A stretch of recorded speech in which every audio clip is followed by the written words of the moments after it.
You know, they say all men are created equal, but you look at me and you look at Small Joe, and you can see that statement is not true. Because I'm better than you, and you know it. In the back, there are men and women, seasoned professionals, dudes paid in full, gunning to be the best. We're wrestlers in a wrestling ring. Let's just freaking wrestle. The cream of the crop! Nobody does it better.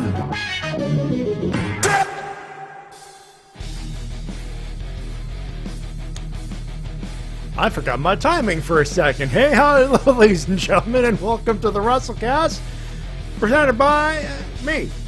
I'm the presenter. But we are live on YouTube, Spotify, YouTube, and wherever else we find us. Find out recording live on YouTube.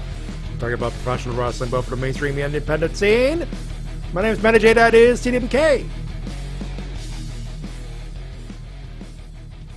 Hello everyone, time for some wrestling talkings. Your push to talk is a little on the delay there. Huh, weird. Or you're just fucking with me. And joining us, ladies and gentlemen, Shintigercurl. Yeah, unfortunately, I have an important announcement to make. I was saving this to the show come on. Oh. This will be my last appearance on the Wrestle-Cast officially. I've been meaning to tell you guys. Oh, no. Yeah. Is my lightning about to be stolen again?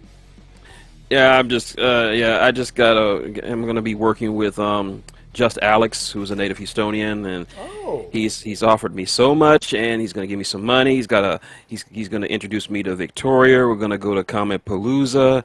He's got a Patreon set up, and we're gonna go to Japan and go to New Japan and have sushi and meet Kojima. Lariat! Okay, my lightning's not been stolen yet. Okay, good. And we're gonna see all the fans. We're gonna see Okada. We're gonna see Naito. Also, this is not Shin. This is D. I'm just fucking with you.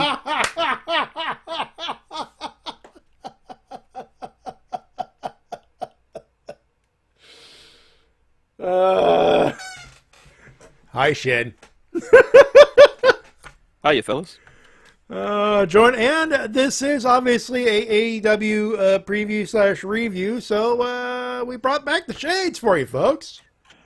By the way, Matty, I counted you saying YouTube 3 times during that intro. I'm still working out the new intro, okay? It's a work in progress. It's not going to get done till like the end of summer because I'm in the do not give a fuck mode. And I'm going to give you shit until you get it. Or until you leave, whichever comes first. No, you're still going to give me shit. Who am I kidding? Who am I kidding? I'm always here. and you're back here at the end of the month. Uh-huh. Lariat! Yeah, you're not getting rid of me for a while because we got a few pay-per-views coming up. Oh, doctor, you are not kidding. You're not kidding. I'm happy to be busy, but yeah, like July and up until like all in August, that's about what, a month and a half, just about. I think it got all in and all out. Yeah. I think you picked a bad time to take a break, Matty. Or the best time to take a break and actually enjoy the wrestling, because the burnout's still real. Like, I didn't show up to Riv Zone because I'm like, I'm going to watch GDQ and not care about riffing.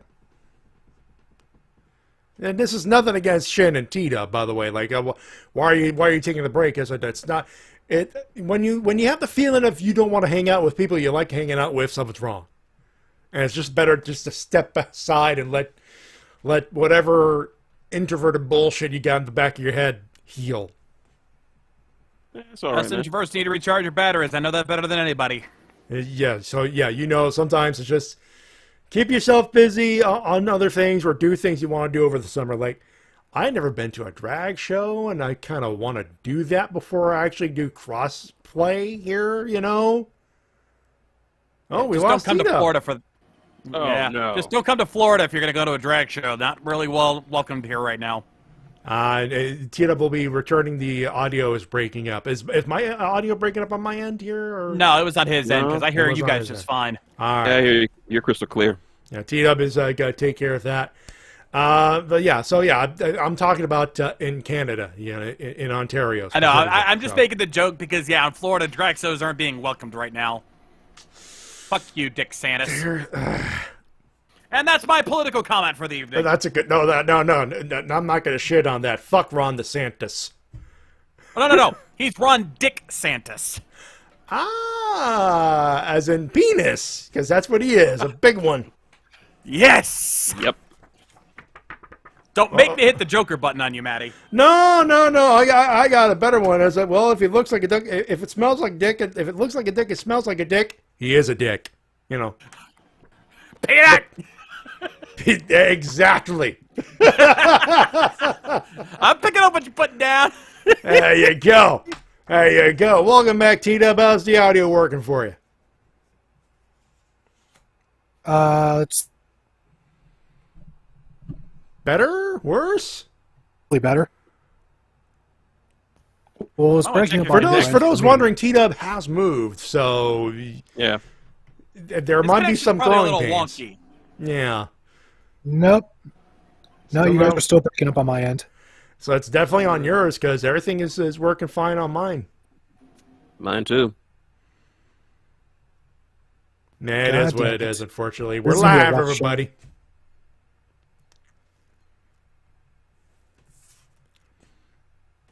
I don't know what to tell you on this one. We'll let Tina figure out whatever he needs to figure out. If he cannot participate, it is what it is. We still have the shades here and Shintigercurl. We still have a show. And as good old Tito. Randall Keith Thornton always used to like to say, Live TV is awesome. The button man's here. The substitute button man. I used to be the button man until someone had a soundboard made out of. He took my job. I'm kidding. Anyway. All right, let's get to the show, and we'll let T-Dub try to figure that shit out. But Double or Nothing happened, and a lot of you are thinking, well, there's got to be a clip in there. There was several. Pick of the litter on that one, but unfortunately, someone had to make an announcement on Wednesday that trumped the whole goddamn pay-per-view in certain aspects of news-wise. So we may as well get the good old TK, and let him hear what happens when you fuck around and are about to find out. I'm sorry, folks. You can't convince me that. I'm gonna hit the button. Take a listen. I'm here tonight to give you a little more information about the debut of AEW Collision. I'm here to announce that AEW Collision, beginning June 17th, will feature CM Punk.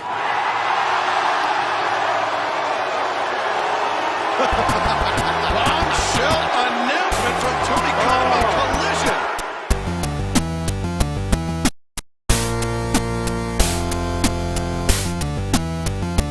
You may have noticed, pop, followed by a lot of boos. so yeah, let's this get is the a- old Pepsi out. Let's get the old Pepsi tattooed elephant in the room out of the way. Yeah, that turned out to be more of a fitty reaction. That's San Diego. That is San Diego, California, home of the Bucks. And some of you go, we're blaming CM Punk more than the Bucks. Look, the Bucks are doing what they have to do to get their good graces back. And to be fair, they're doing a pretty decent job at doing it. Punk still shat on the company on a media scrum. Yeah, that's the thing we have to really understand. We have to really rationalize here is that, yeah, there's no really an innocent party in any of this, but when you look at the full facts of what happened on the infamous Brawl Out incident, it started with, you can even go as far back as, when Punk tried to call out Adam Page on live television when he came back as AEW champion. First thing he does is he lays out the belt. Hey, Adam Page, you want your rematch? Come and take it. And then immediately, when obviously that wasn't the plan, Punk immediately turned around like, yeah, let's go ahead and move on from there. That ain't cowboy shit. That's coward shit. That was the first shot. Then came the all-out media scrum and the shit he said there, which, you know, with your boss sitting right next to you, real good way to represent your company there, jackass. And then the third strike for Punk was when, from what we've heard from reports, was that Punk immediately charged into the Elite's locker room, and before the Bucks could even get a word in edgewise, he started throwing punches. That's one thing. The other is the Bucks went to Punk's locker room with all intentions to be peaceful, say, hey, you want to talk about it now, you want to talk about it later, and then Punk threw a dog at him. Now, that the dog at him, the throwing a dog obviously is a joke, but you get the idea. Yeah. Listen, Ace steals a lot of things, but you don't have to call him a dog. Well, Good it's to hear the audio's fixed. Yeah, I may have pointed out the last part. The bottom line is the Punk thing, the whole shitting on the company on company time and on a couple.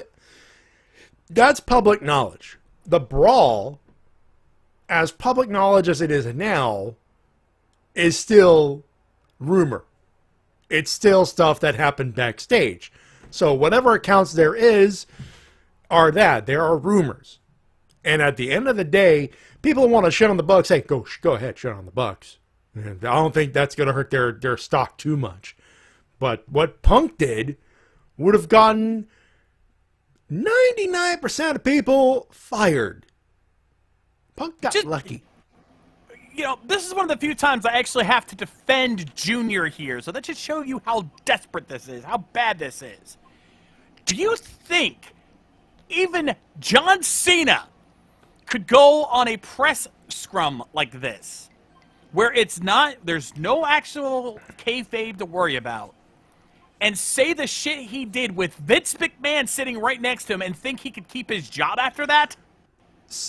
To be fair, he wouldn't have to worry about a job because Vince would have outright fucking killed him in public for doing that. Knowing Vince's infamous temper. He would. Vince wouldn't even have let him try to pull that shit. He would have cut his mic in 2 seconds. So, this is one of those, people could say, oh, the Bucks need to shoulder that. Dude, they were stripped of the tag of the trios titles, were suspended as long as everybody else just about. They paid their price. Mm-hmm. What about Punk? Punk is about to pay a big price. Oh, he's back in Chicago. He'll be welcomed back. And guess what, folks? Where is he? Where are they going next? Well, let me check my Ticketmaster app, and I'll tell you where he's gonna fucking be. Collision, Forbidden Door. Both in Toronto the next week after he comes back on the 17th. I'll tell you firsthand when we do that review show how that reaction was. Yeah. I will have first-hand account. And I'm not going to boo. Hey, look, it's like that tweet. Part of me is smiling. The other part of me went, oof. Because I still get to see CM Punk live in some capacity. I'm not going to bitch about that. Yeah. The other part is going, oh, boy, this is Toronto. This is Canada. We're the hardcore people, and if you're not good for the wrestling business, we tend to go fuck yourself. Just fuck off. Give us the wrestling, not the drama. Toronto's a very interesting litmus test in that case. Indeed. If Punk really wants to play this thing smart, he would come there. They're going to cheer him no matter what in Chicago, but. If he gets it, he's gonna have to be a heel for the rest of for everywhere else. Yeah, pretty much. He's gonna be MJF. Heel everywhere else, always getting heat. only in his hometown does he get praise and he gets to play the face for the day. I think more than anything, it's probably going to be a mixed reaction. Yeah, he is AEW's John Cena. He's not going to get fully cheered for a good long while, but he's got to turn into the skid. Mixed. It's going to be mixed. JC, I want to bring this up because JC was talking about the announcement. It's like this announcement was kind of low key. A promo package would have been nice. No, I agree with TK going out right saying no. Yeah, we got Punk. I mean, the minute they announced that the minute they built up the hype of the first show being in Chicago, I think everyone and their mother knew Punk was coming back then. That's why he had to go ahead and say it. It's like, all right, they know. There's no reason to surprise it. And they kind of pulled the same shit when they debuted Rampage. So, but at least there had that will they won't they mentality going on. People weren't like the signs were there. It was clear that's where they were going, but they still could have pulled a red herring on us. Here though, there's no question. We know Punk's still under contract. We know that there's been a lot of talk of him coming back, and the first show is in Chicago. If he doesn't come back in Chicago, it's gonna be a riot. Yeah. LPH, this is good. This is Punk's last chance. Just about. You're not wrong there. Pretty much. I mean, let me make it clear to you. Punk is the reason I came back to wrestling. I would not be on this show tonight if Punk hadn't showed up on that second Rampage. All right? I was there. That's what brought me back.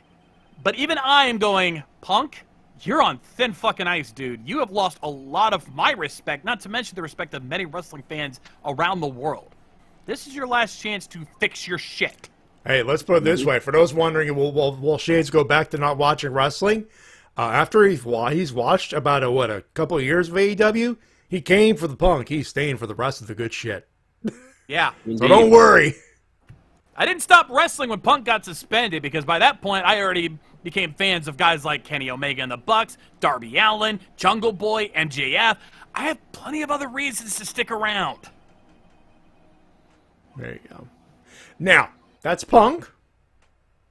And we got that bullshit out of the way. Let's get to the dessert. Or at least the good stuff. We begin with Double or Nothing. For those wondering, T-Dub is still going to do the highlights for a Rampage. And, well, there's going to be a lot of Rampage highlights, to be fair. That was a good show. And the highlights of Dynamite, which was, it was there. It wasn't mid. It wasn't MJF-style mid. It was there. I'm going to read the card, then we're going to have some time discussing the stuff after I've read the card. So let's just get to it. Double or Nothing, AEW production, T-Mobile Arena in Las Vegas, Nevada. Official attendance 10,500, 9,000 paid. It's what it says on the wiki, by the way. So there's that. And I almost felt like Jay Hunter from OSW Review doing that. Kinda, not gonna lie. We begin the buy-in had the Hardys and Hook defeat Ethan Page and the Ass Boys. The Guns. Hardys won, so Matt Hardy took ownership of Ethan Page's contract. Great start here. I mean, it's the Hardys, and you know what? You can joke about the Guns all we want, but they're not incompetent in the ring. They're good. Yeah, they're chicken shit heels, but they're good. Oh yeah. You got to be good technically to be a chicken shit heel. To be fair. Yeah, they're the kind of heels you're supposed to hate, but we don't hate them because they're bad. We hate them because they're chicken shit, which is what we were supposed to hate them for. So, job done, boys. You still alive over there, T-Dub? Oh yeah. Don't have anything else to add. It was just a solid opener. Mm-hmm. Just checking, because I know you still had them audio issues there, so we want to make sure you're good. I know folks are giving Jeff Hardy a hard time because of that botched Whisper in the Wind, but this was his first in-ring match back. It wasn't a botch. No, yeah, it was intentional. Yeah, that was. Well, I don't know how anyone thought that was a botch. That looked so intentional. Holy shit! People are stupid. Oh, okay. Yeah, indeed. Also, don't know why that was. If that was not intentional, they sold it as if it was. I'll tell you that much. It looked good. If it was an intentional botch, it looked damn convincing. Yeah. Oh yeah. Also, I should make a note that on top of the normal crew we had watching Double or Nothing this weekend, the wife, Lady K, was actually watching with us for the first time in a while. Yeah. Yeah, unfortunately, it might be the only time because it was as good as the pay-per-view was. It was too intense for her. Oh, okay. Yeah, literal bad for health intense. Yeah, like she had to borrow. Oh, I can't say too much out loud, but let's just say she needed to calm the fuck down hard after the end. Ah, okay. Makes sense.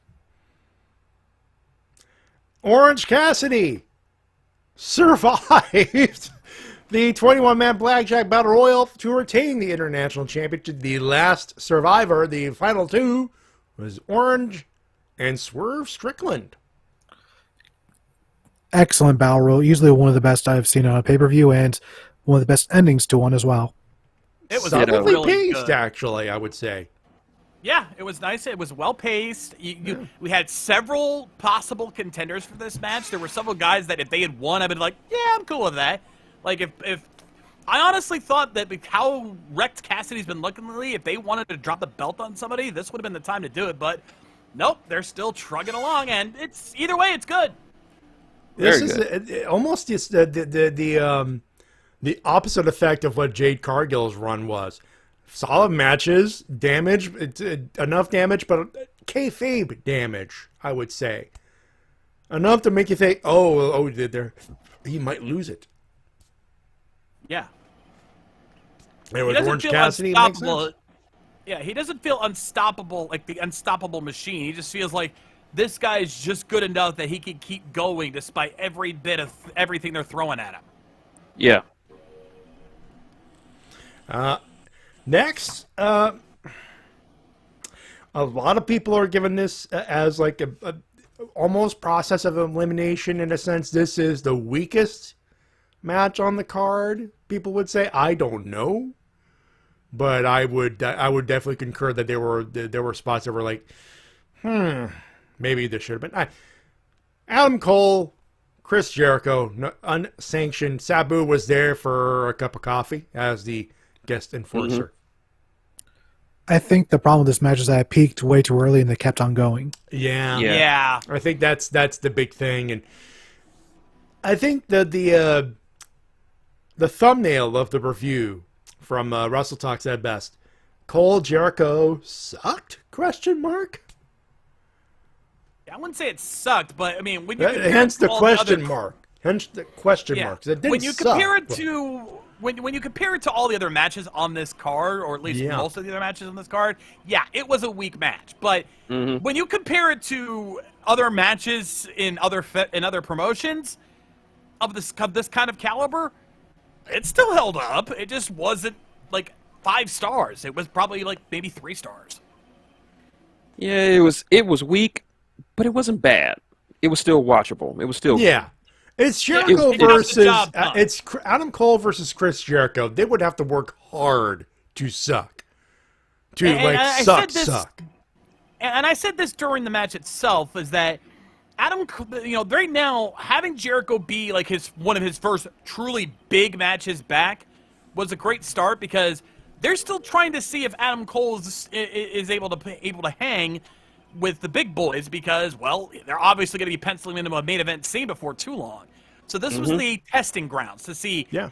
So they probably were playing it safe with Cole a little bit to see if there was any risk of his injury coming back, because it was a pretty serious injury. They cannot afford to just gun it with him. They have to test the waters a bit. And this was probably the best way to do it. Very true.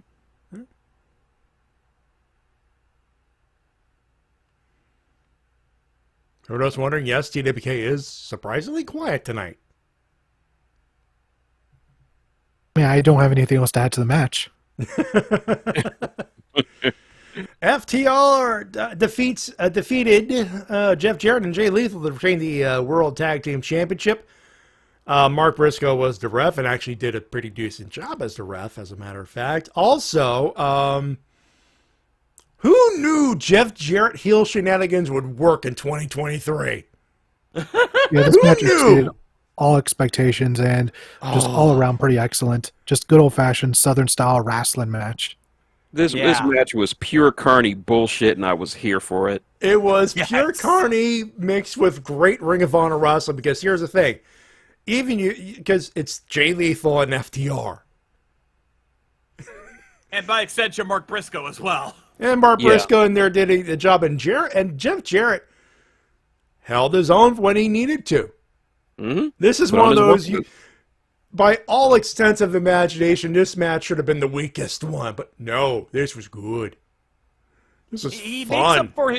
He makes up for his shortcomings with his age by knowing how to play the crowd and knowing how to pull off the fun spots. Best spot being when his wife got involved. Yeah.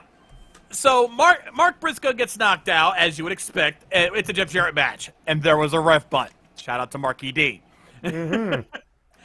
And so, of course, they call in a ref, and here comes Aubrey Edwards, because it's Aubrey Edwards. It's Girl Hebner. And thank you. Oh, boy, did she get to play Girl Hebner tonight, because Sanjay Dutt, who I should note was ejected from the match just moments before, was still walking his way to the back, stopped Aubrey from trying to get into the ring. Literally blocked her path, and then Karen Jarrett gets in her face. And they go at it for a bit, and, Sanjay's still blocking, and Karen knocks out Aubrey with one of the guitars that they brought to the ring. Aubrey ate that guitar like a boss, by the way. Yep. Oh, yeah. What better way to generate heat than from the ultimate Karen Jarrett? The ultimate Karen! Oh, yeah, she lived up to that title that night, but it still wasn't enough, because 7-star FTR. And now we'll discuss what's going to happen in a few weeks, because I hope that's part of the highlights anyway. Wardlow defeats Christian Cage in a ladder match, TNT title. This was a good ladder match. Very good. You would think ladder match equals car crash. This was cleverly paced. Well, I mean, it's Christian Cage. This guy has experience in ladder matches out the ass. I mean, he literally made his career out of ladder matches. And Wardlow's no slouch. I mean, he did win a Face of the Revolution ladder match himself. So he's got experience in this shit. And so these two knew what they were doing. I'm sure Christian really helped walk Wardlow through this match, really helped set up some great spots between the two. And yeah, really well paced. And I like the fact that they're not flip-flopping the belt again. They're keeping the belt on Wardlow. Christian was not a worthy opponent. No offense to the guy. He's just not booked to be a credible threat. Who's playing Among Us back there? No, you're hearing Lady K. Remember what I told you she's playing? No, I turned it down, dude. Yep. I can hear it. There's some noise back there. I'm just saying. Sorry,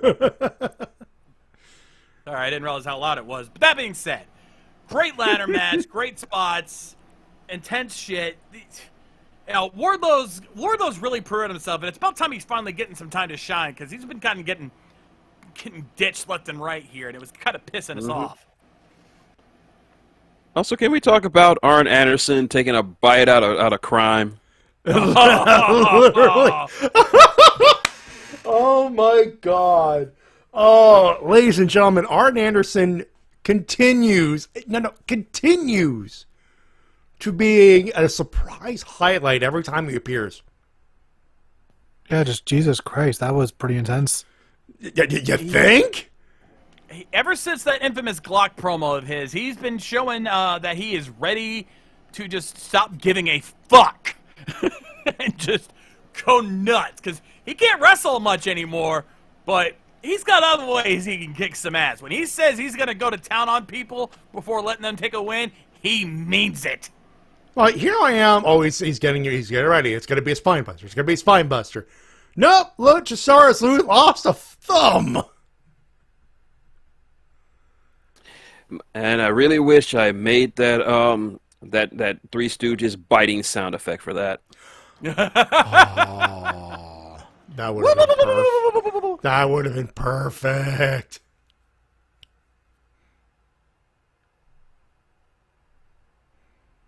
That would have been perfect. That's all I can think of right now.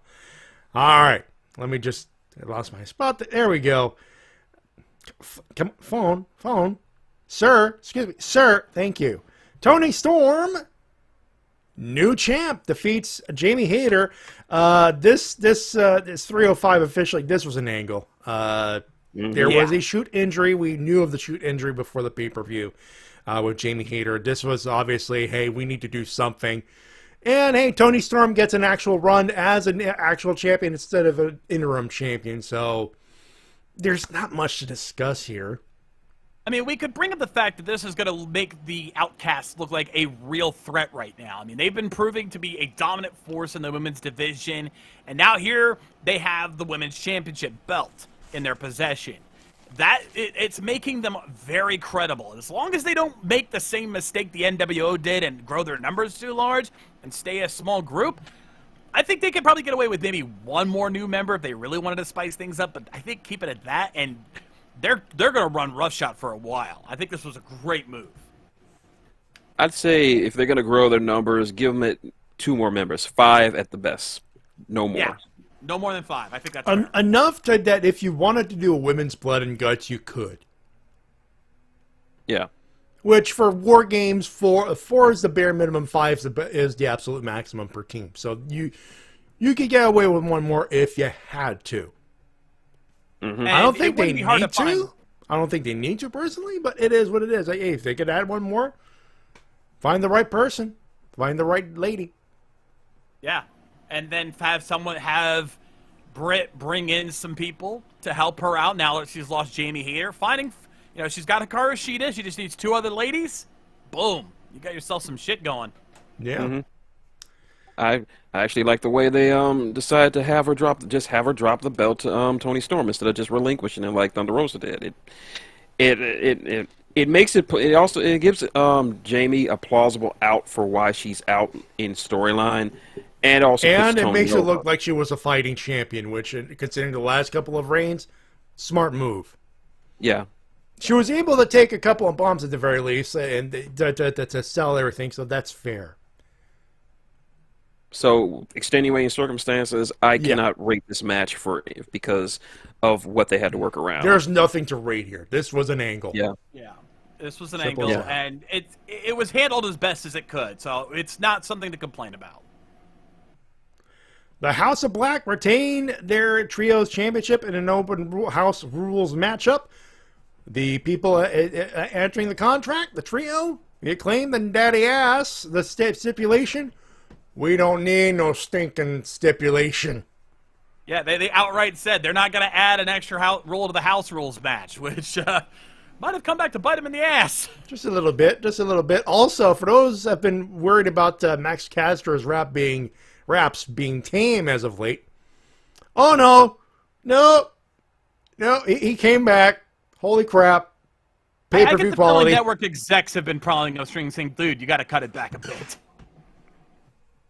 Yeah, that was so bad that even Brody King was like, dude, you okay? Poor Buddy Matthews. That line about Dom. You've been cucked by someone called Dom. There's a Max Caster we know and love. Right there. We lost our shit. I had to explain that one to Lady K because she didn't know about that. In this moment, Max Caster knew he fucked up. Yeah, I think that was his biggest mistake right there. This one. Let's qualify this. Excellent for us wrestling fans who follow all of this shit. For him, maybe not so much. That move will henceforth be known as mistake number 1. Yeah. I can now just imagine Malachi Black trying to comfort him before the match, like, hey, you okay, buddy? You okay? You want to get some McDonald's? You want to get some McDonald's? You want to fuck up Anthony Bones' leg? Mm-hmm. Okay, let's go fuck up Anthony Bones' leg.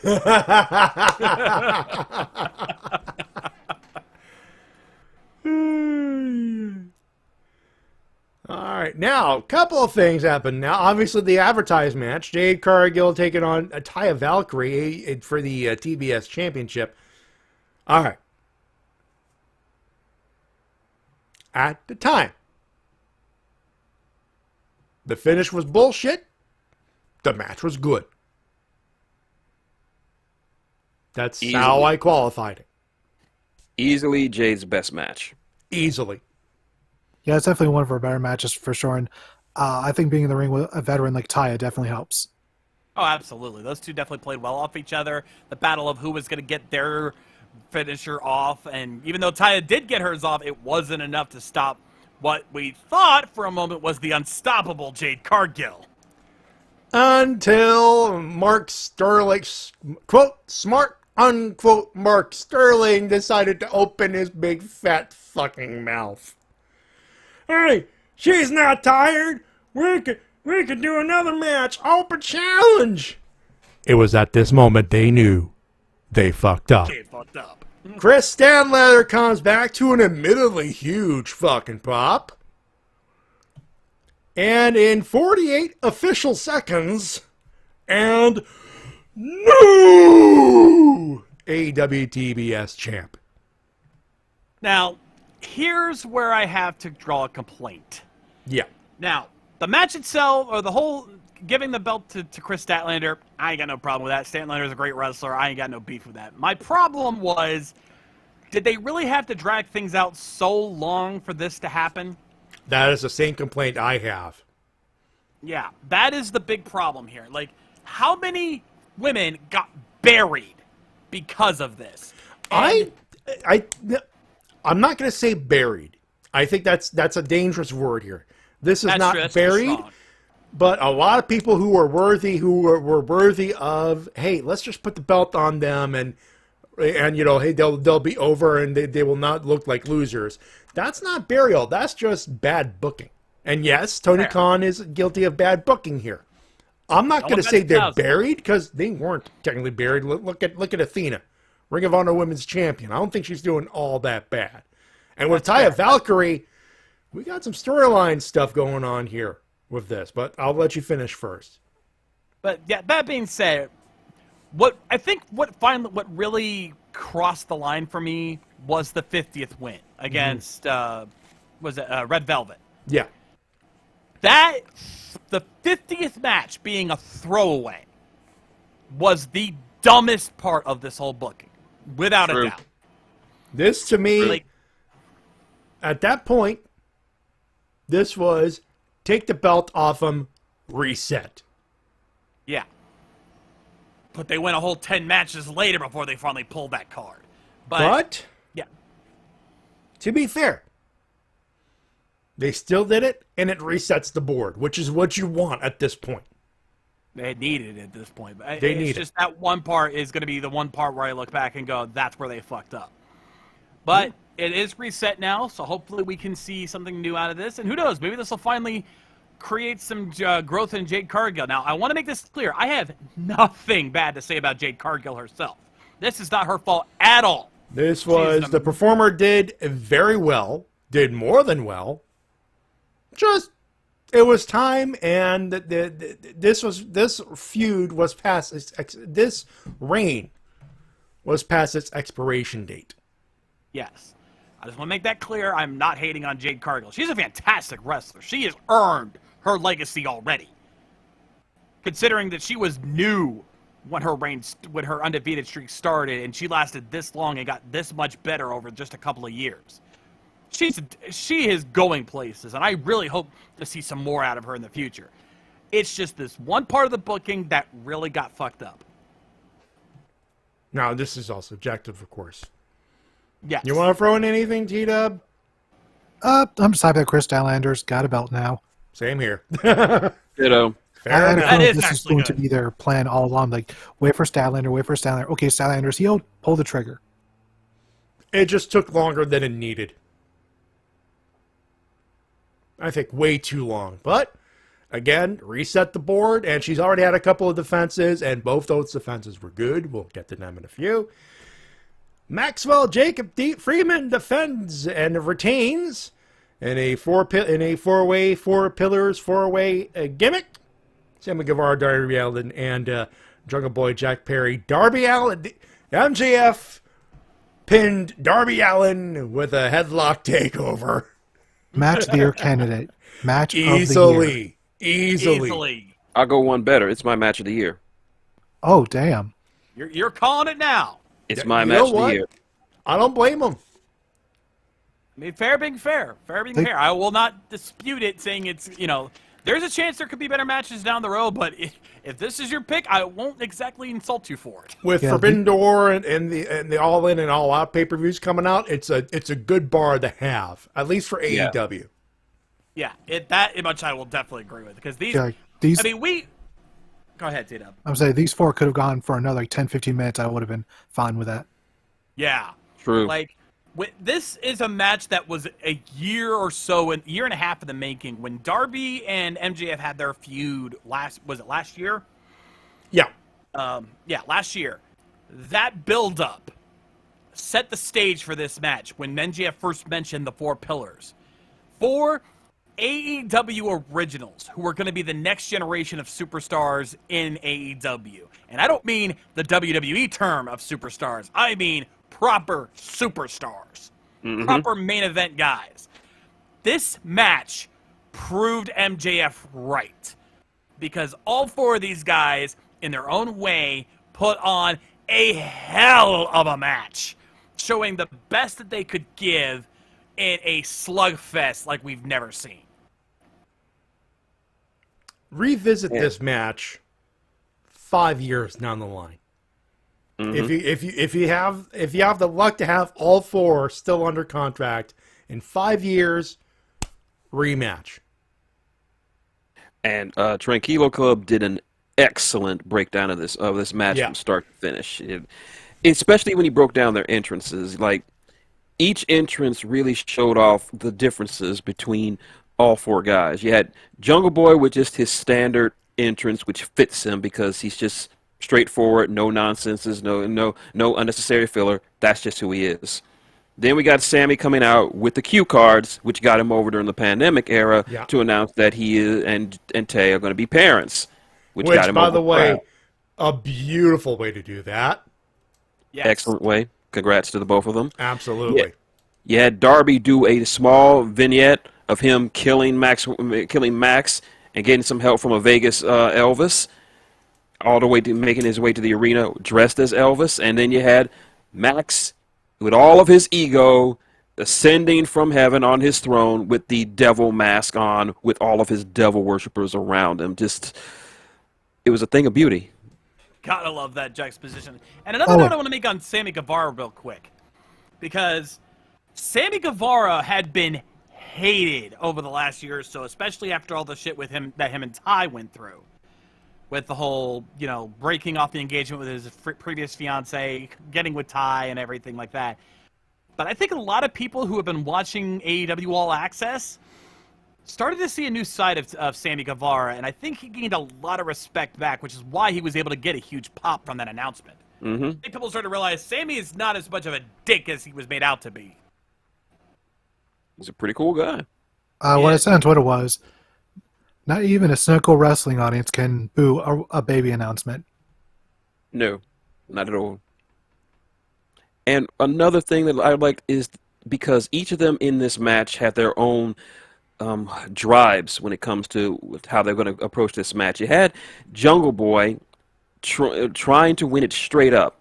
He had the belt. It was all legal, yet he wanted to win it straight up as a babyface. You had Sammy being desperate, trying to prove that he deserves to be world champion, especially since he's going to be a father. You had Darby just wanting revenge on Max for all he put him through. And then you had Max just barely doing enough and just trying to figure out a way to eke out a win over these 3 extremely talented competitors of his. And it was just... Do we even need to talk about when they used all the finishers of their mentors? Oh, even Max pulling off a Crossroads. Which, that was a wonderful spot right there. Yes, it was. Yeah, it was great. My mind is still stuck on, as JC pointed out, Elvis having no problems burying a body with Darby Allin. Saying, it's not my first time. Like, how many times have you buried Elvis? Oh, yeah. Memphis Mafia. Yeah. Like, I've watched Oh, this shut match. up. It's not that bad of an Elvis, and you know it. Moving on. I've watched this match 2 times over. I cannot find any fault with it. It's excellent. Probably one of, if not the best Fatal 4-Way ever. It's got to be up there. You know what? Establishes the past, makes the present look good, and it just builds. And that's what you want. It certainly has the WrestleMania 2000 Fatal 4-Way beat. Yeah, dude. That's not exactly a high bar to cross now, is it, T-Dub? I was going to say, yeah. Now. No, that was not the main event. But in fairness to those who were complaining, oh, this should have finished it. Could you even, like, this match was awesome, but in your mind, could you possibly even remotely try to top the batshit crazy that was Anarchy in the Arena 2? Oh my god. My answer is simply, fuck no. Anarchy in the Arena, Blackpool Combat Club versus the Elite, Omega, the Jacksons, and Hangman Adam Page. Let's just get straight to the finish, and then we'll talk about this stuff, because Konosuke Takeshita came out and fucked over again and is now aligned with Don Callis. All of the boys, all of the, ooh, yeah, this summer's going to be good at the same time. And now, boys, hold on. Before you go any further, I have to say, I said this was going to be a... Did I not say this last week that this was going to be a factor? Yup. Mm-hmm. Boys, pick up the motherfucking phone, because I just called it. Nice. Excellent timing No. on that. Excellent timing. Now that we get that finish out of the way, holy fuck, that was nuts. I mean, we knew it was going to we be. It's knew. Anarchy in the Arena with We the knew. BCC and the Elite. We knew what we were getting ourselves into. And let's start from the beginning with them recreating the thing they did the last time, where in the first Anarchy in the Arena, they had Jon Moxley's music playing for God knows how long while the match was going on. So during the whole exchange, until Moxley ripped out the audio box from the control deck. That was Jericho ripped up the music box, yeah. It's been a while since I've seen that match. So It's been a while. Yeah. Jericho ripped out the audio from the audio box from the control deck and just turned it off. So instead, they decided to have a live band play Moxley's theme, play Wild Thing, and he just kept going. Props to that guy for going as long as he did, singing that song. Indeed. Props to him. Props to the dude for taking a super kick like a boss, too. Yeah, that's how they train. Before we continue, JC in the chat, Anarchy in the Arena was better than the first. I still came away not liking it. On reflection, I think it's a repetition of the theme music.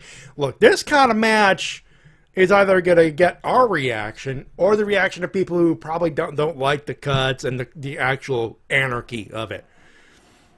And I'm not going to shit on those who didn't like it, because this is the kind of match that is the legal requirement to be too fucking crazy. By the way, wait, where was Double or Nothing? Las Vegas. So I think this show instead of Vegas should have been in New York, because this was Def Jam right here with all the music playing. Oh, yeah, this was Def Jam, yeah. Yes, both indeed. Anarchies technically were in Vegas, actually. You just need Funkmaster Flex throwing out one-liners. Nah, Who called Keith Lee a big motherfucker? Was it Rick Ross, right? Rick Ross. You need Rick Ross in there. If you're going New York, you gotta get Flavor Flav in there. Yeah, boy. Yeah, he's white. He's as white as I am, folks. I would have probably done the same thing. Fuck off! That was good. It was. Fuck off. Hey, if you could roast me on my intro, I could roast you. Shades. Speaking as the only black man here, that was your one. Enjoy it. All right. Well, we're near the end anyway, so fuck it. Oh, this is such an in joke, but how the turntables, sir. You can go fuck off, sir.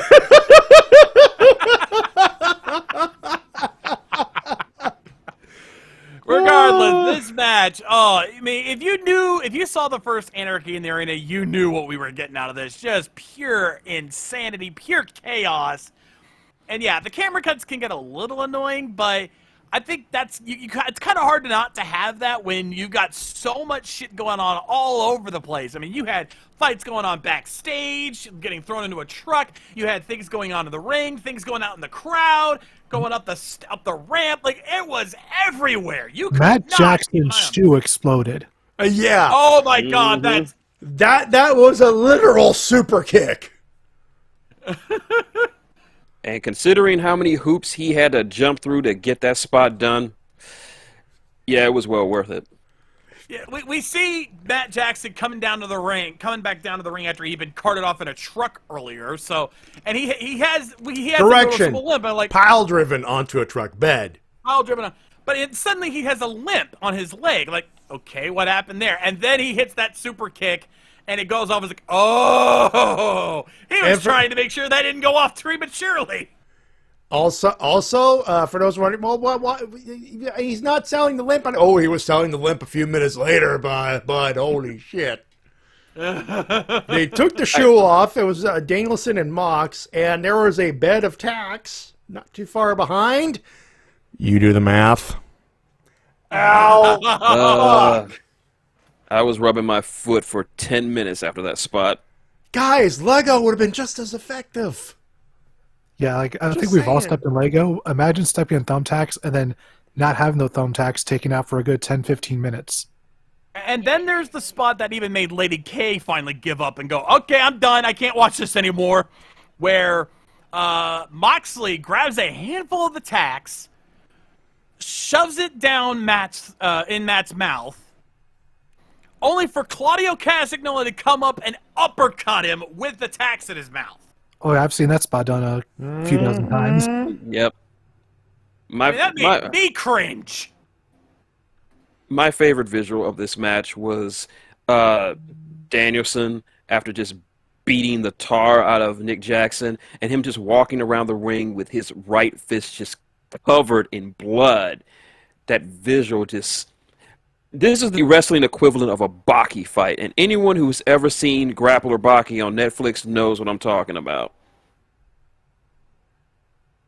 Oh, you've described it several times to us, and it is quite the intense show from what you've said.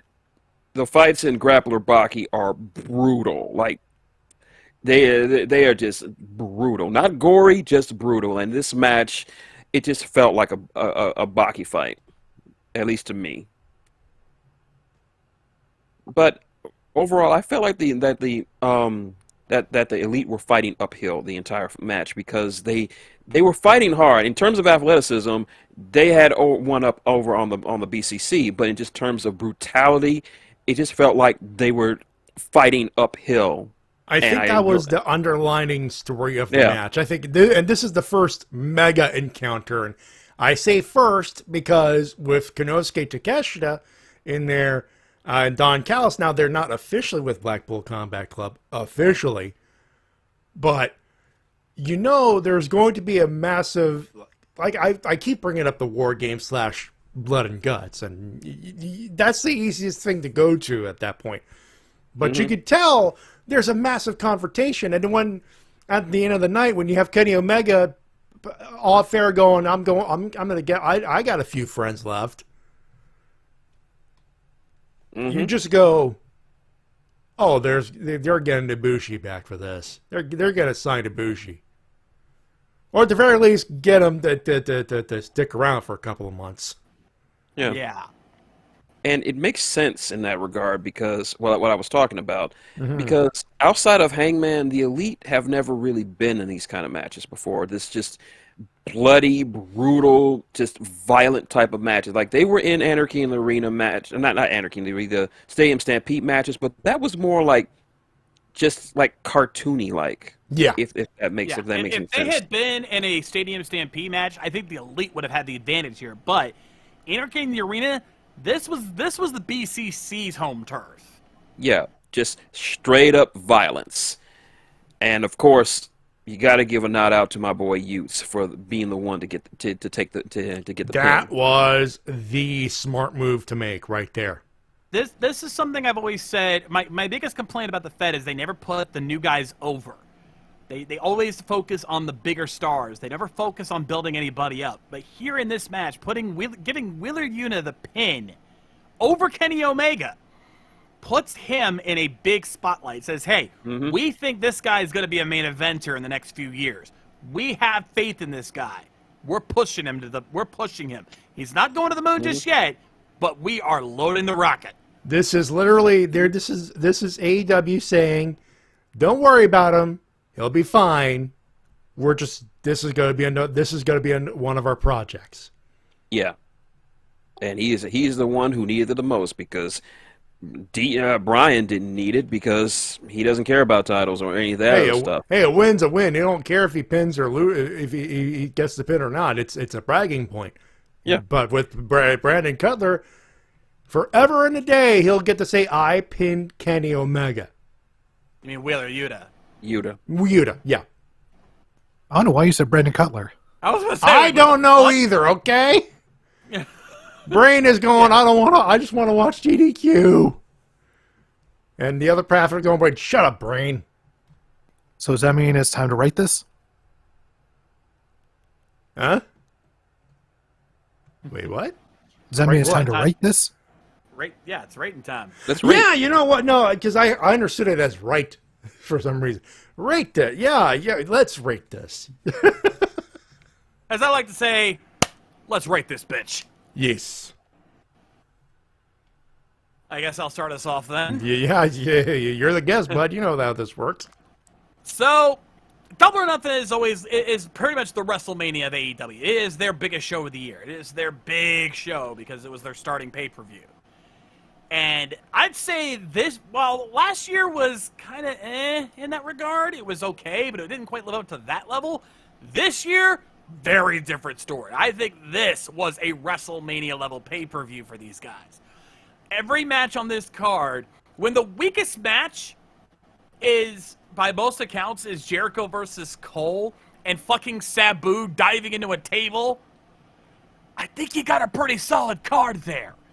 Like, you could say whatever you will about the Jade Cargill shit that we brought up earlier, but even that had a happy ending with the return of Chris Statlander. It salvaged what could have been a shit show. But every other match on that card was fucking amazing. This lived up to the hype, and it's one of the reasons I love watching AEW, because when it's time to put up or shut up, these motherfuckers always put up and put up good. So for me, I think I have to give this a 4.5 out of 5. It wasn't quite a 5-star pay-per-view, but it came damn fucking close. JC in there going 3.5. A little harsh, but fair. And then again, we're talking about a lot of matches scoring, and he did not like Anarchy of the Arena, and I'm not going to shit on it because that's a pile of crazy. Not everyone likes a pile of crazy. That's fair. Shin. After some deliberations, as well as re-watching some matches, we go shades right. I'm gonna give it a 4.5 out of 5. They were all good matches. My only real issue, and I can't believe it took me this long to bring it up, was the crowd. Just the first 45-50%, they just were kind of dead for most of it. And Actually, they weren't. They were quite loud. They were. Not enough for me. I know this because I heard from a lot of people that were there. They were loud. Yeah, this could have been a case of of bad audio, but from Maybe. our vantage point, that was a good crowd. That was a loud crowd. Maybe it was from your point of view, but from me, they just seemed too dead for the first half. Maybe it was sound issues.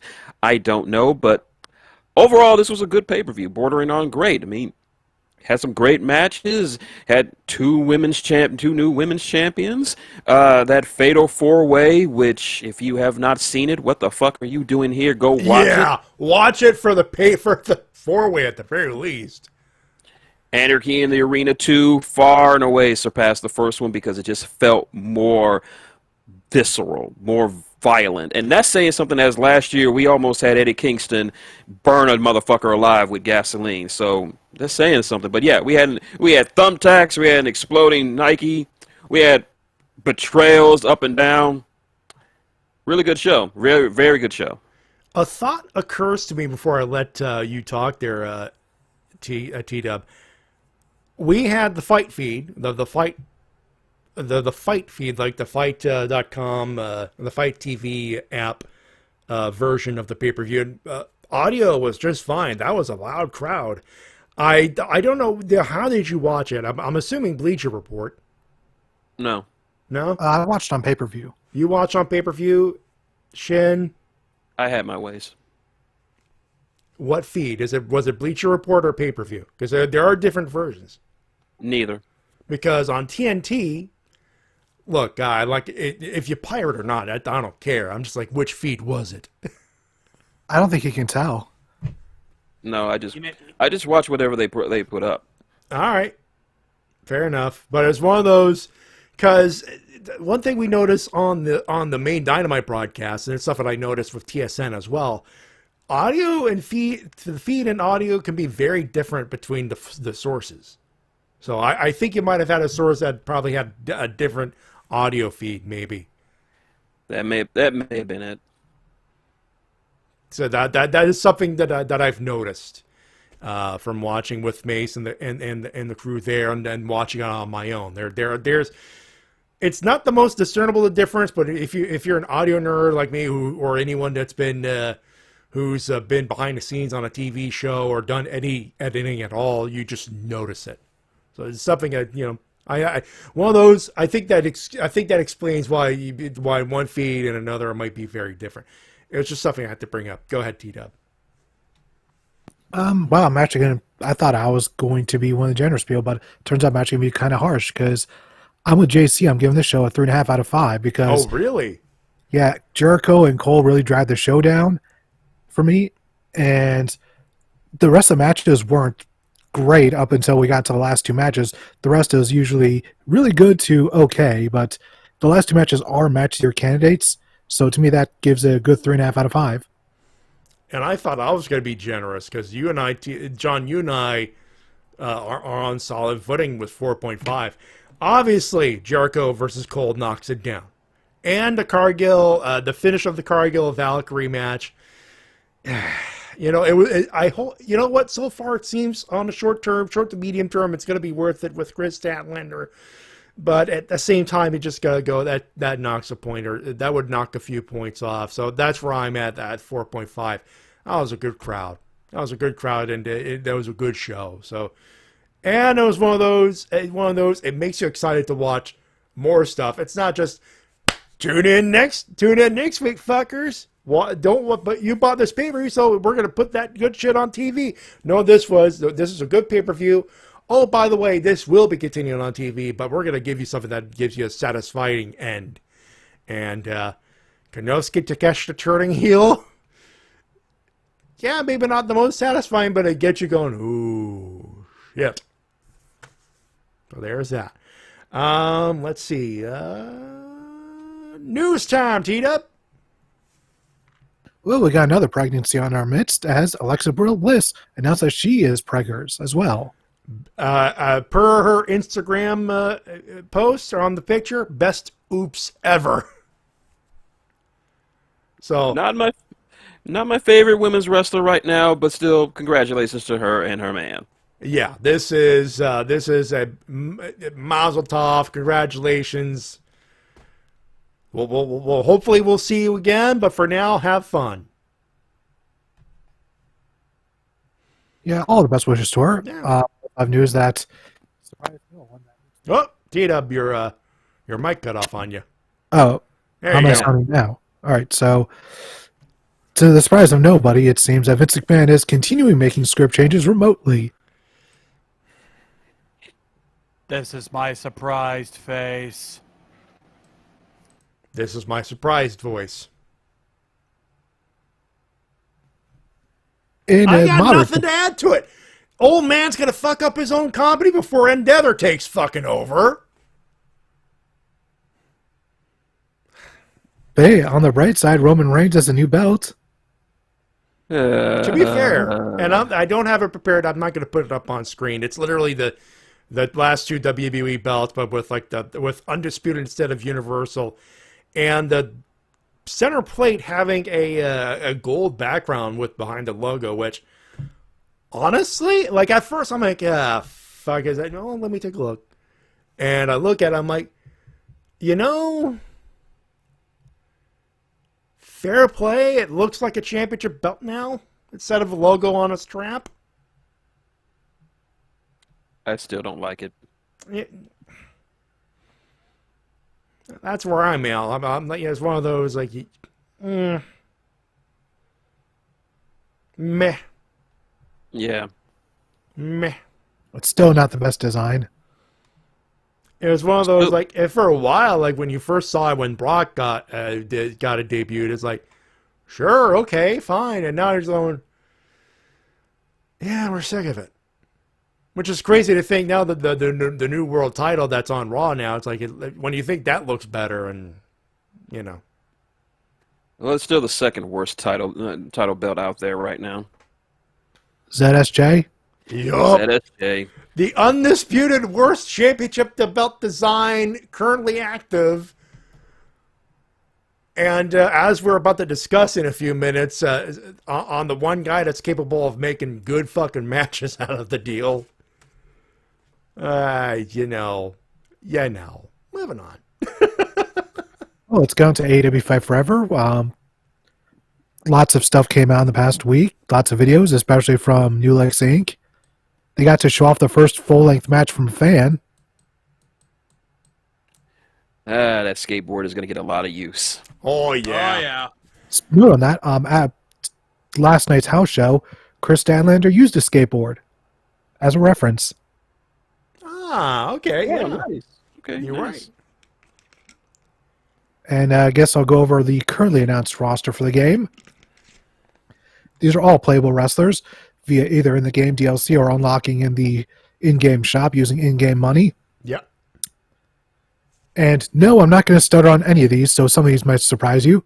Audon, Adam Cole, Adam Page, Andrade El Idolo, Aubrey Edwards, Brian Cage, Brody Lee, Bryan Danielson, Cash Wheeler, Chris Jericho, Christian Cage, Chuck Taylor, CM Punk, Cody Rhodes, Danhausen, Darby Allin, Dax Harwood, Britt Baker, Dustin Rhodes, Eddie Kingston, Kuroshita, Hook, Jade Cargill, Jeff Hardy, John Silver, John Moxley, Jungle Boy, Keith Lee, Kenny Omega, Chris Statlander, Lance Archer, Luchasaurus, Malachi Black, Matt Hardy, Matt Jackson, Miro, MJF, Nick Jackson, Nyla Rose, Orange Cassidy, Owen Hart, Pac, Paul White, Pentagon, Powerhouse Hobbs, Ray Phoenix, Ricky Starks, Riho, Ruby Soho, Sammy Guevara, Scorpio Sky, Sting, Ty Mello, The Bunny, Thunder Rosa, Trent, Wardlow, and Yuka Sakazaki. For those wondering, the cuts off was just him trying to catch his breath.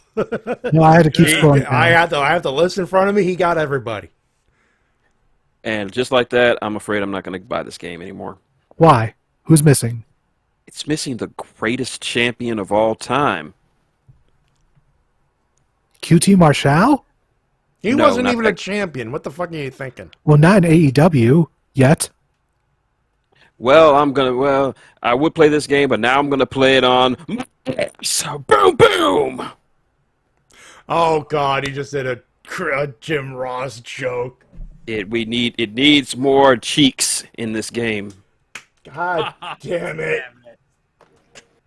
You do know he's on comms, right? Like that it's not gonna matter.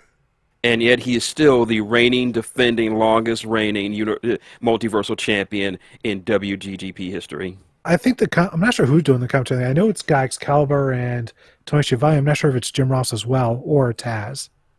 Can't remember which. But overall, it's a very solid roster. And yes, Aubrey Edwards is a playable wrestler you can unlock. Yeah. And I'm not surprised with Cody in there. Now, he was announced months ago by Kenny Omega. That, he was here when we first made the roster. We just, for the sake of legacy, we have to put him in the game. And William Regal was still in the game as sort of the tips guy. Yeah, he's the one who gives all the tutorials. And we also have the arenas to go over. We have Dynamite, Rampage, Dark, Revolution, Double or Nothing, All Out, and Full Gear so far. Hopefully Daily's Place gets added as well.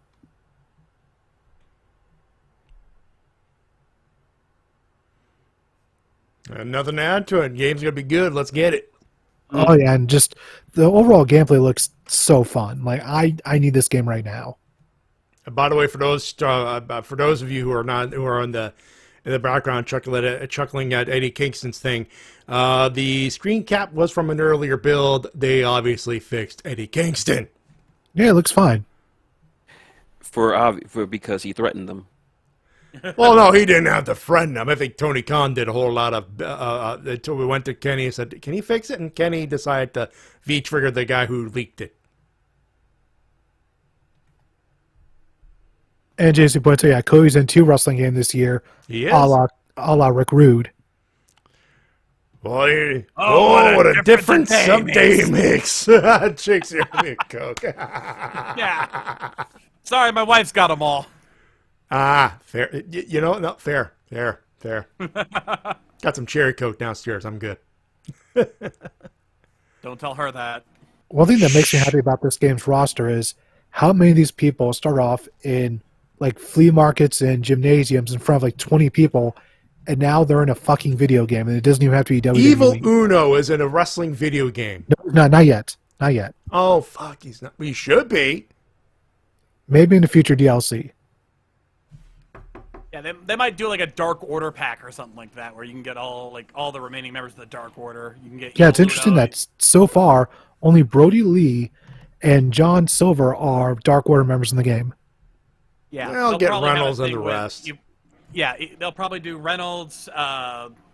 They gotta do Uno. He was part of AEW games for the long run. And probably also what's his name? Stu Grayson. Yeah, Stu Grayson. Yes. Stu Dose Grayson. Stu, don't call him Dick Grayson. And who knows? Maybe they'll have Preston Vance redon the mask and have him back as 10. No, they're probably gonna put him in there as LFI member. Oh, I'm sure they will, but maybe you'll have a chance to choose between LFI Vance and 10. Oh, maybe an alternate attire. Exactly. All right, now for the Dynamite highlights. Gotta say, good opening match between BCC and the Lucha Bros and Bandito. yeah. Excellent stuff. State of Bandito's shirt, though. Oh my God, that attire! What the fuck? Well, that was a tribute to a Mexican comedian. That explains it, but still, It got a huge pop in San Diego. dude, everything got a huge pop. Did you hear that crowd in San Diego? Holy shit! Yeah, they were hot. But, like, this was clearly a Hispanic crowd, so they knew what he was doing. They knew who he was referencing. They were white hot for everything, though. Like they did. They not were red calm out for down. name and noun. Yeah, good thing they got it, or else Bandito would have suffered a fate worse than death. Nevertheless, they're continuing the momentum with Yuta, as he was the one who got the pin on Bandito with the seatbelt. Good stuff. Good stuff. And following that, we got an Elite promo where it was announced that Kenny Omega left the country, but Hangman's like, yeah, but he didn't go to Canada. I wonder where he's going. Wink, wink, nudge, nudge. Wink, know what I mean? Know what I mean? Yeah, we all know who he's going to get. Suzuki. Hey, if that's plan B, that's not a bad plan B, actually. We got a nice in-ring promo from JY and Juice Robinson until FTR interrupted, and then Juice Robinson laid out Dax Harwood with a loaded left-handed god, and they just beat the shit out of them until Stark showed up, and next week we're getting Then Starks challenges Jay Wayne. They're going to have a match next week. Good old rematch. Yep, and with FTR and Juice Robinson banned from ringside. I'm calling Bullet Club interference. You thinking BCG is going to get a new member? Possibly ABC? Another bad creation? No, I'm talking about the tag team ABC. Who? I'm talking about the music group. And Matty and Shin, you know who they are. We see them every week on Impact. Oh, Chris Bay and Chris Bay and yeah. Oh, okay. Fair. Ace of Bay. Ace of Bay, okay. Yeah. Yep. Previously known as Ace of Bay. Now, recently they've been going by ABC. Nah, that makes sense. I haven't watched Impact in a while because I've just wanted to hang back for a little bit. So, Yeah, for those who don't know, Chris Bay and the inevitable Ace Austin. The junior heavyweights of Bullet Club. Yes. Then, of course, TK announced CM Punk, got a mixed reaction. Then we got Trent Beretta versus Big Bill versus Swerve Strickland. And during this match, Taz on commentary decided to claim, "Yo, games are for kids. I'm an adult. Hey." And he said this to 60-plus-year-old gamer Tony Schiavone. Yep. Hey, wait a minute. Somebody mentioned Big Bill Morrissey. I was talking about Big Bill Morrissey chokeslamming the shit out of everyone. You know that guy. Big Bill Morrissey is a son of a bitch. Uh-oh. Have I told you about the time he ran into Axe Demolition backstage at Saturday Night's Main Event? So, Morrissey watches Demolition and he says, "You guys look weird. You're going to need a new gimmick." Axe doesn't like this, so as soon as he comes back behind from Gorilla, Morrissey jumps him, starts stripping him butt-ass naked in front of everybody, and I mean everybody, including Bobby Heenan. And then he puts him in a trench coat and a mask on. He says, "Your name's the Repo Man. Deal with it, bitch." To Big Bill Morrissey? Big Bill Morrissey. So from there, got a nice. Okay, I can't believe you're selling that craziness. What the hell? So yeah, Swerve ended up winning the match, making him the number one contender for the international title. He's just moving on. And I'm calling it right now. Swerve's winning that belt. Man, No, that's not. No, you know what? No, I'd be okay with that. We need a heel champ for that belt. Yeah, You also got a quick acclaim promo where they're still gunning for the trios belts. Yeah, that's a feud in the making. That it is. And Tony Schiavone then introduces Don Callis with absolute venom, and Callis is the most hated man in the building. Oh my God! Folks? I gotta talk. Before I let Shades talk, you want to know the level of heat Callis had? Remember when Vicky Guerrero was managing Dolph Ziggler? I think it was like 2007, 2008, something like that. That was more like 2009, 2010. 2009, 2010. Couldn't get a word in every time she gets to the microphone too close to her face. Couldn't talk. Not even Cena could get the crowd to shut up and go, "Dude, she's got to do her thing." Nope. Boo! Boo! That kind of heat. Yeah. Doubled. This crowd was so loud with their boos. It was deafening. Don had to scream almost his entire promo just to get heard over the endless nonstop boos. From the moment he was announced to the moment that segment ended, it did not stop.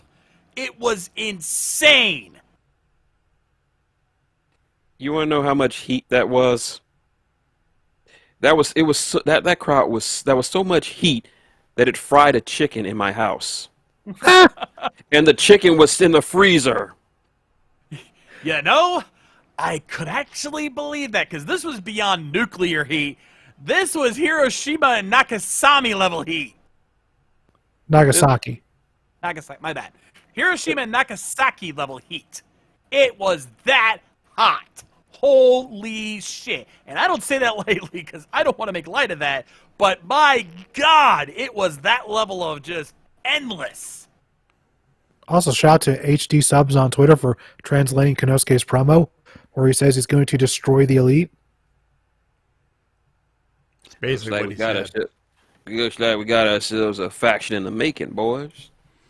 Or someone to join the faction, but we'll see what happens then.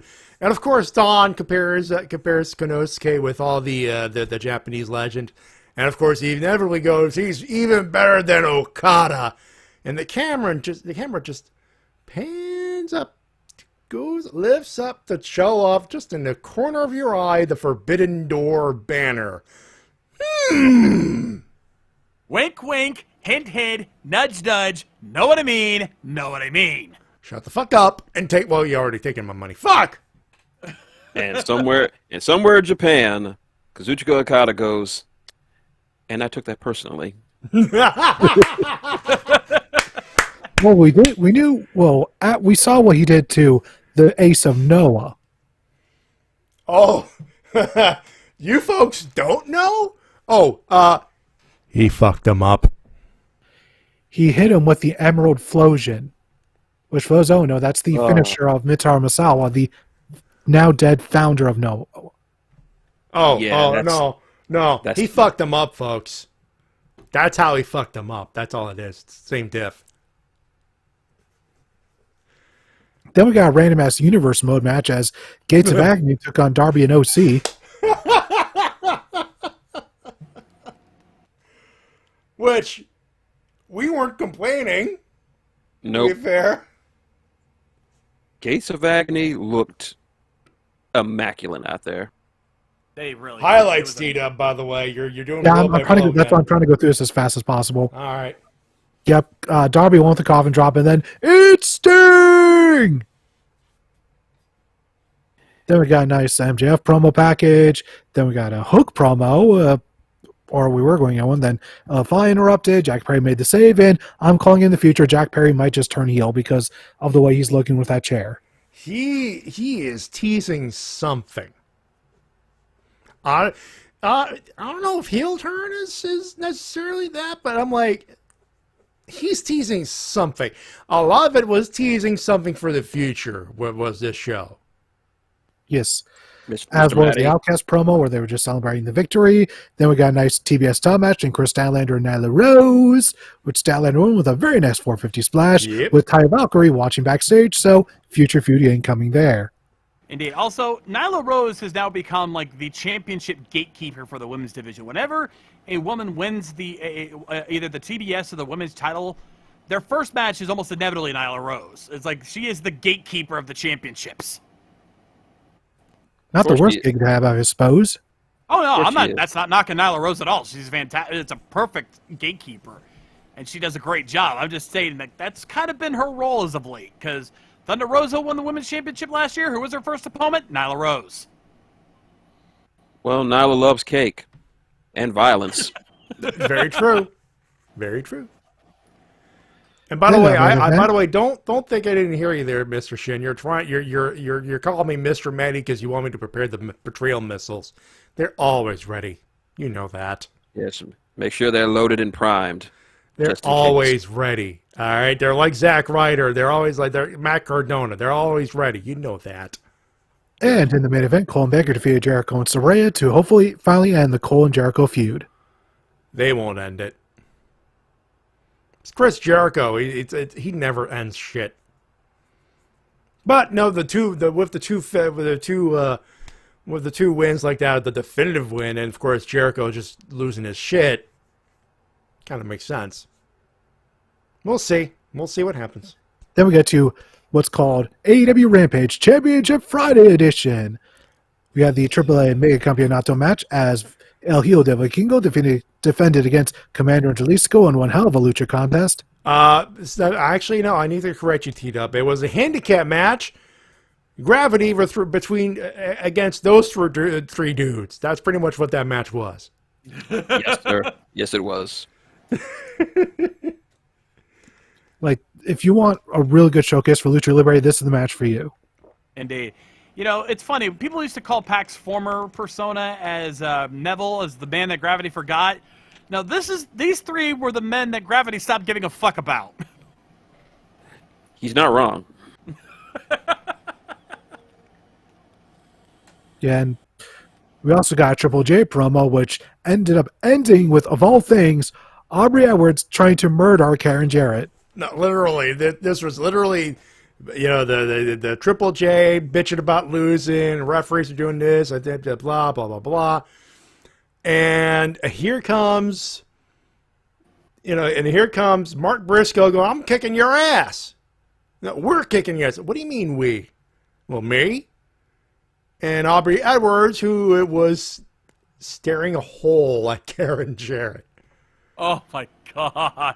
Like, you're going to whack me with a guitar, bitch? All right, let's do this shit. This has all the makings of stupid wrestling, but at the same time, I'm here for it. Like, this, you know, we've jokingly been calling Aubrey Edwards Girl Hebner for the longest time. Oh, no. This is not a joke. This is an internet thing. This has been known. That's actually one of her. She's actually used that as a ring name back in the Northwest. That's like one of her old nicknames. Yeah. Well, now she's truly coming full circle as she's now doing what Earl Hebner did back in the Attitude Era and actually competing in a match. A referee is wrestling. Sounds like a good Rampage main event to me. Slick Rick, best feud of 2023 so far, Triple J versus the entire referee corps. You're not wrong. Not all of them. They know better. Yeah. They're not going up against. I guess a newcomer in John who said hello, and I think it was time for a new TBS champion. You're not wrong. Yeah. You're not wrong. They're not fighting all the referees because they don't want a piece of Goodfellas ref. Yeah. No one wants a piece of Goodfellas ref.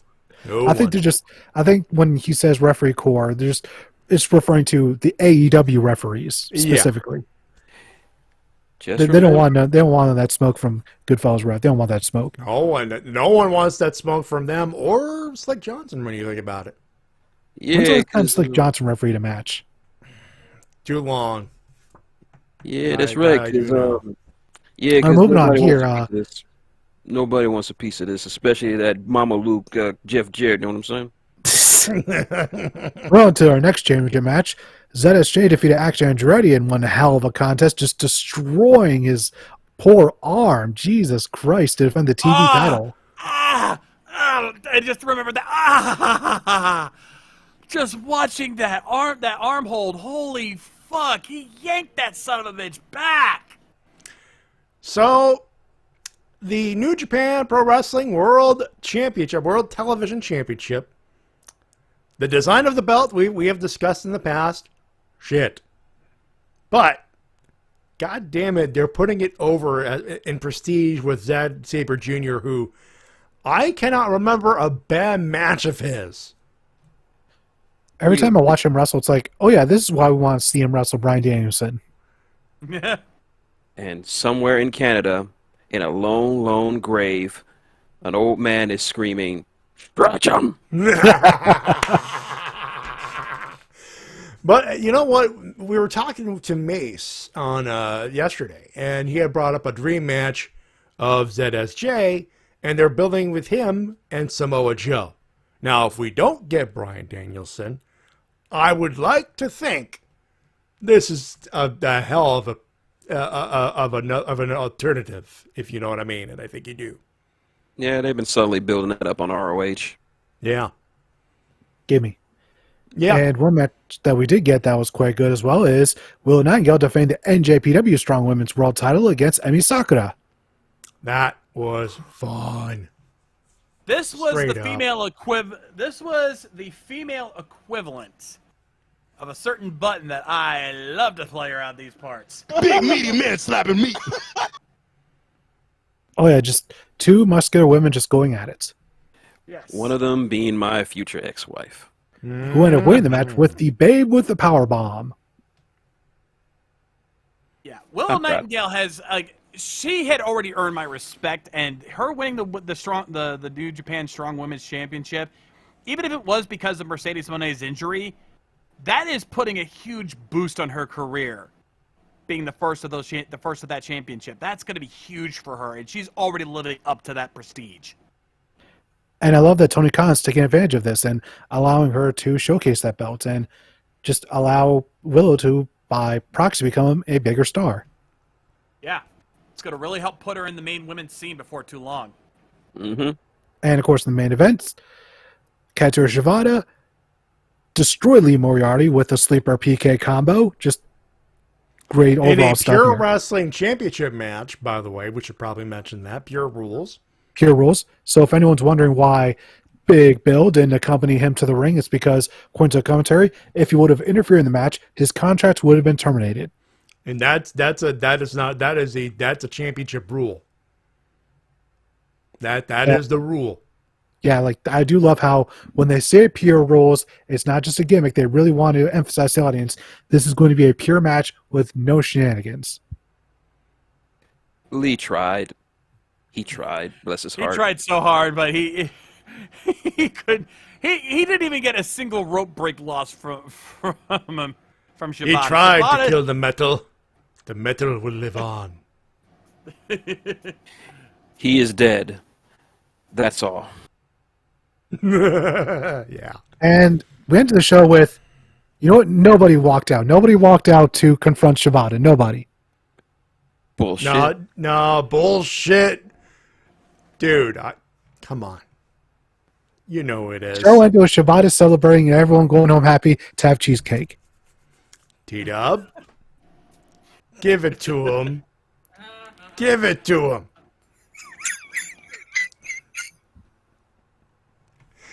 Come on, T-Dub. Daniel Garcia showed up, and some of us were going, oh, this has got to be good. That's right. That's right, guys. I'm going after my title again. I'm going after you, Shibata. Get ready for it.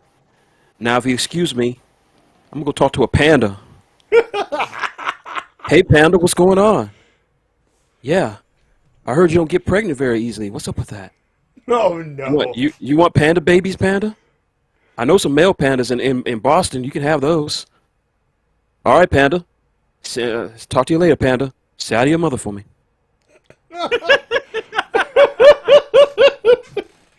Tina, why did you want to no-sell that? We almost went a full week without it. I was thinking if we could.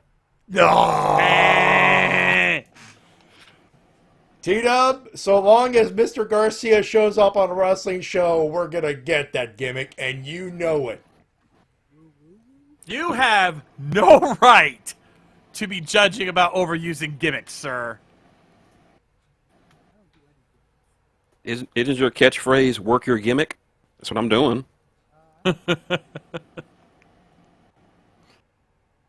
Your silence is deafening. Yeah, I was going to say.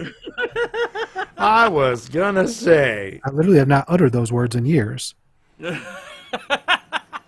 But it's still your mantra. Kind of, sort of, I guess. It's been a while since I watched kayfabe. Anyway, anything else? So we need to add anything That's all else? I got. That's all I got. I got some news that will probably make you laugh, will probably make you groan. All right, here we go. What do we got? In a tweet that no one cares about and no one probably saw because he blocked about 99% of Twitter, Ryback says he wants to get back in the ring for one more match, and that match would be Goldberg's retirement match. Oh my god. I considered putting that on my list, but I didn't think it was important enough. Yeah, but, T-Dub, you did the right thing because it doesn't matter what Ryback thinks. Feel free to laugh at him. Oh, Mike. This man... This is the part we... No, hold on, Matty, Yeah, we gotta do this. yeah, This is the part where we throw our heads back and laugh. Ready? Ready!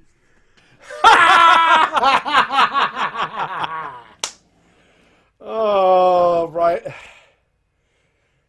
Hey, Ryback, sit the fuck down and shut the fuck up. Straight up. Just sit the fuck down and shut the fuck... When's the last time you took a legit bump, asshole? Just saying. honestly wondering at this point. You are making more money as an internet meme with Zelda videos. And you're not making money at all because memes don't make you money. Shithead. Moving on. That's all I got. Oh, Slick Rick. Oh, wait, you're serious. I'll laugh even harder. Ha! Ha ha ha ha! Bender is a good call. Winners and losers, Shades, kick us off. So here's the thing. As far as wrestling goes, I don't have any losers this week. So instead, I'm going to have to go outside the box for one of the few times in my life and give out essentially my version of Mildred the Monk's Geek of the Week. Which is what we usually do. And that distinction is going to go to good old Crunchyroll. Oh, I've heard of this. I have not. All right, so allow me to explain. So recently it was revealed that there's a video game in the works for the anime/webtoon series Tower of God. Except the original voice cast from the anime are not going to be involved. And not by their choice. Courtesy of Laura Post, who is a voice actor I've had the pleasure of meeting, as a matter of fact. According to her, when the people behind the game were reaching out to a studio in order to record voice lines for the game, Crunchyroll reached out to them and told them that they owned the original cast's voice prints, which is a lie. They do not. And said that the video game client could not legally use any of the cast in the game in any capacity. Not even as new characters or different characters than they originally played. They couldn't even audition for these new characters. They were completely blacklisted from being a part of this game. And Laura went over her contract for Tower of God because she played a part in the series, and there is no clause in that particular contract. Some jobs do have a clause like that where you can't perform characters outside of an official capacity, but in this case, she even had multiple lawyers look over the contract, and there was nothing legally stopping them from being a part of the project. So Crunchyroll lied to these people and scared them away from bringing the original cast back in any capacity. And this, on top of all that shit that happened with Mob Psycho Season 3, Crunchyroll, fuck you! Deservedly so. Yep, I'm not arguing it. Shin! I'm going to have to mirror my guests and go outside for the D-Cell Battery Award outside of wrestling. And I'm going to have to give it to Wizards of the Coast. For those of you who don't know, Wizards of the Coast actually put out, I guess, another version of the game based off Lord of the Rings, and decided to race swap a bunch of them, which made no goddamn sense. Most prominently being that of Black Aragorn, who looks goddamn terrible. Not to mention with Meriadoc, a hobbit, who in one version of himself in the game, he is white. But in another version, not only is he a writer of Rohan, but he's black somehow. So apparently he turned black for some reason when he got to Rohan. Or how about Éomer and Éowyn, the niece and nephew of King Theoden of Rohan? Éomer is white. Éowyn is black. Oh, that's like I talk about the most egregious example. Gandalf the Grey, Asian. Gandalf the White, black. What the fuck? Have we not learned what the fuck happened with Cleopatra? Netflix is about to go under because of that shit. Like, look, I know a lot of people are saying that that people are overreacting, but look, speaking as a writer, as someone who has read Tolkien's work as inspiration for my own work, I would not want somebody taking my work and using an agenda and just changing it around. Like, I have descriptions, I have pictures of what my characters look like, and God forbid someone gets a hold of the rights to my stuff and starts changing it around to fit their narrative. Look, this is the reason why it took so long for Lord of the Rings to be adapted into a feature-length movie, because Tolkien was very specific about adaptations of his work. He has letters talking about how if you can't one-to-one adapt it, or at least get as close as you can, don't do it. Don't touch my work. And these people keep just perverting his work. Create your own. Leave Tolkien alone. As he most famously said in one of his books, evil cannot create. It can only corrupt. And Wizards of the Coast is going to lose a lot of money because I know a lot of people who are not going to buy the shit. Mainly being black people, because here's a news flash for you. We don't need to have a character the same color as us to relate to them. As for my general losers, that belt, it's just lazy. Yeah, it looks better than the other belt. The Undisputed Championship is the one we're talking about for those. Yeah, the Undisputed Universal title. It's better, but it's still lazy with a giant logo on it. You got at least, 15,000 belts with that design? Do something different. You could have done something different, but then that's just lazy to me. I don't know. T-Dub.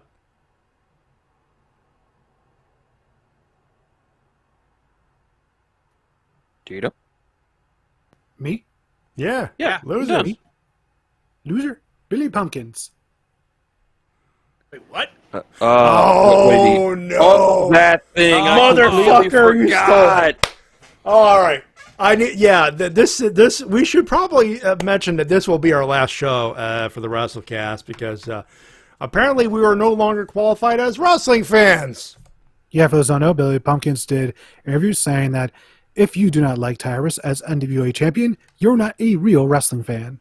So we're done here, folks. Fuck off! No, that's a real thing. Yeah. I know, that's what I'm saying. Oh, fuck off, Billy!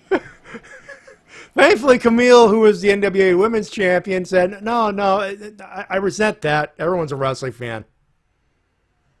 But, yeah, Billy Corgan.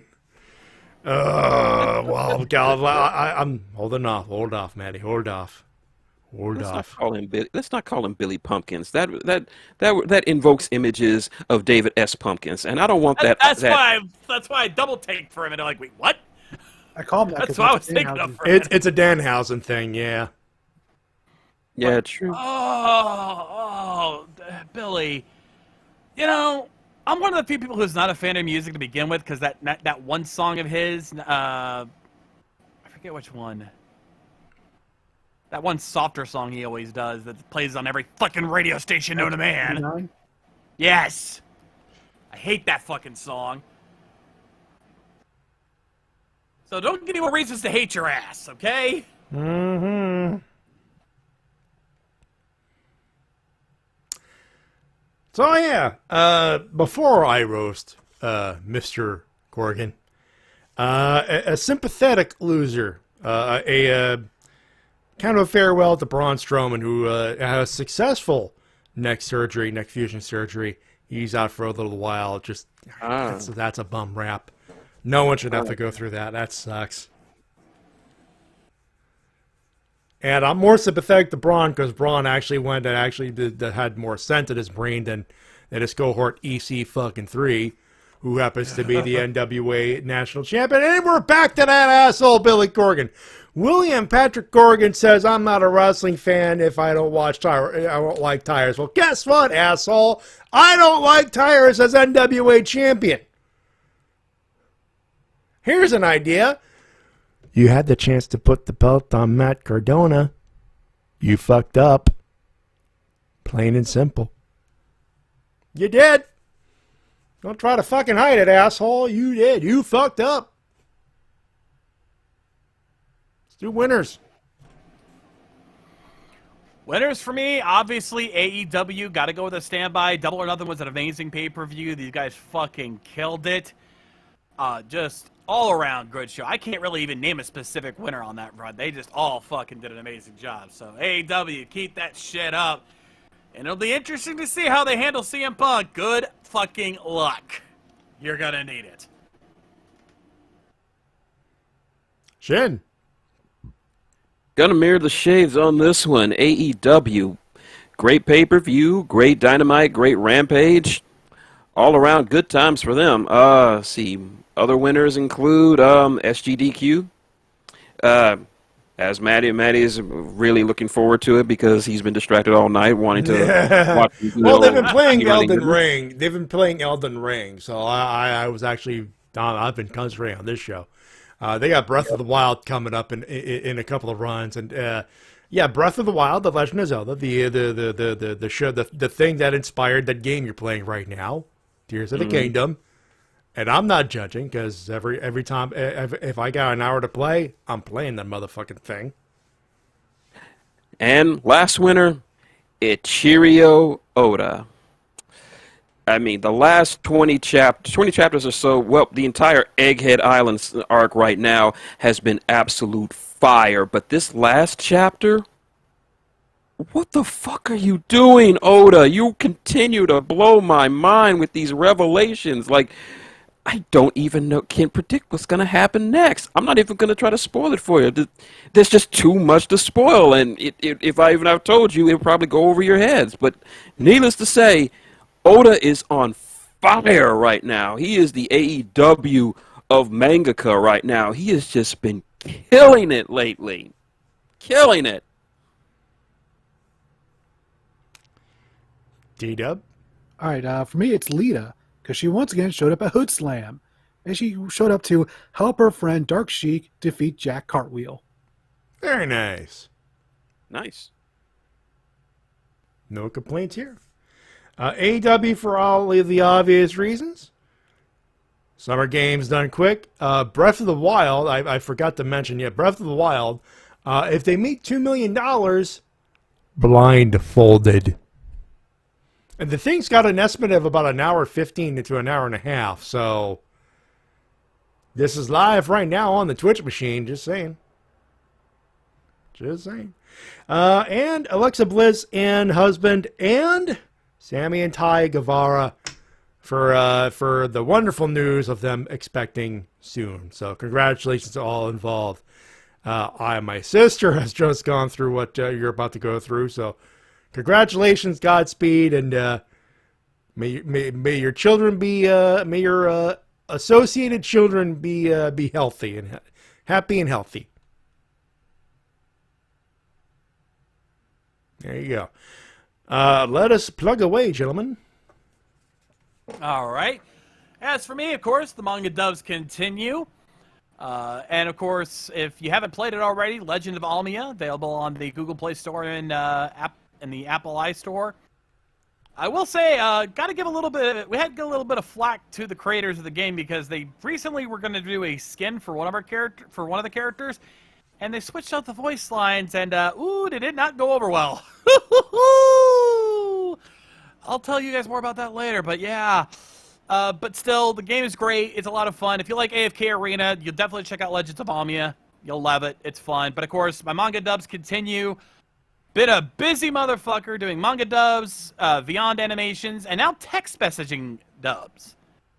Go check out Viral Text and Peep Text. And we should also give a shout out to the lovely Lady K over here, as she has made her voice acting debut over on Text Theater. Yes, ladies and gentlemen, my wife joins me in the world of voice acting. Woohoo! Tag team. Oh, yeah. The day will come where the two of us are going to be in a dub together, and holy shit. That's going to be awesome.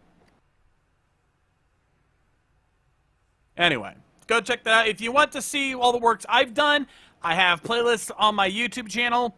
You can find, it's not hard to find me, and I have playlists of every single dub I've done. And we're talking over 1,000+ videos, probably close to 1,500 at this point. That's some good news. Shed. Yeah, I am still streaming. Took some time off because there was just so much good shit happening this week. But I'm going to be back on streaming probably Monday because who's going to be watching fucking Raw? Might be. Early vote is folks who want me to read some more fan fiction since I read that Doctor Who / Star Trek crossover and that went over like gangbusters. Or I may just go back to playing some Shredder's Revenge and figuring out why the fuck are foot soldiers reading newspapers and eating ice cream. Someone needs to ask these questions, and it's got to be me, goddammit. So you can find all that good shit on Maxicorn on YouTube. Also, if you want to support me directly, there's always paypal.com/Shintigercurl, Cash App $Shintigercurl. And also, second edition of New World, still on sale, still on Amazon, $8.99 for digital. No paperback just yet because that shit takes a long time to format. So probably by the end of the year, there'll be a paperback. Hopefully, maybe, possibly. But yeah, that's what I'm doing. T-Dub. There you go. Links to my channels. Go subscribe. Have fun. And for those wondering, in the audio version, youtube.com/@TWKReviews6683 is Let's Play same URL except at the slash. It's at VGCcoms3472. You got to plug your shit, dude. Not just stream, but audio version. I am tired. Fair enough. Hey, maybe I'm not the only one who needs a break from this stuff. You don't know. Of course, you want to see his videos just a little bit early. Patreon.com/TWKReviews. My tip jar, PayPal.me/MattyJ316. You can follow us on Twitter at MattyJ316, at TWKOfficial, or at the Shades AT if you wish to still participate in the Twitter, and I don't blame you. It's a shit show now. Save yourself. Save yourself. Otherwise, we're done here. The Wrestle-Cast, for emails, the Wrestle-Cast@gmail.com if you so wish to say hi. And we have a Discord in the description and all of that good stuff. But that, ladies and gentlemen, is going to do it for us. We thank you so much for tuning in as per usual. On behalf of everybody, including the Shades. I'm the Shades, and we'll see you guys next time. Rock on! Shintigercurl. Goodbye, Matty. Goodbye, T-Dub. Goodbye, Shades. Lariat. Lariat. Lariat. TWK. Nani? Nani? Four nerds in this call, in case you were wondering. My name is Matty Jay, reminding you to help professional wrestling, support your independent promotion as soon as possible. We'll talk to you next week, folks. Last month before I go on vacation for a month and a half at least, I think. Yeah. Have a good one. Have a safe one. Fuck Vince McMahon. There you go. We'll end it on that. Bye, everybody. Bye.